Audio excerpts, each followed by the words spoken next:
আসসালামু আলাইকুম। আজকে প্রচুর বৃষ্টি হচ্ছে ঢাকায়। অবশ্য এখনও ঢাকায় প্রবেশ করি নাই, ঢাকার আগেই কাজপুরে আছি আমরা নারায়ণগঞ্জের। এখানে দুপুরবেলা হয়ে গেছে, খাবারের সময়, তাই এই নয়াবাড়ি কাজপুর নারায়ণগঞ্জ এখানে এই হোটেলটিতে চলে আসলাম।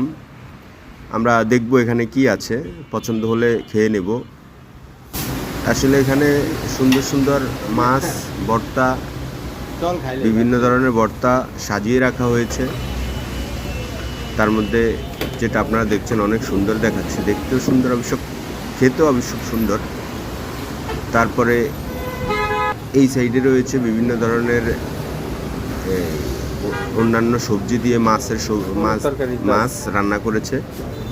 তা আমরা চিন্তা করেছি আজকে এখানে খেয়ে নেব, কারণ ঢাকায় যেতে যেতে আরও 2 ঘন্টা লাগবে, যেহেতু বৃষ্টি, হুন্ডা চালানো একেবারেই সম্ভব হচ্ছে না। তাই আমরা আজকে এখানেই খেয়ে নেব। ওই যে তোর ডেকোরেশন মানে খিদা লাগলাম, তুই আলিশান হোটেল বলছিস, এই কারণে এই যে বাচ্চু মিয়ার হোটেলেই ঢুকলাম। হোটেল সালা দিয়া নারায়ণগঞ্জ কাজপুর বাচ্চু মিয়ার হোটেল।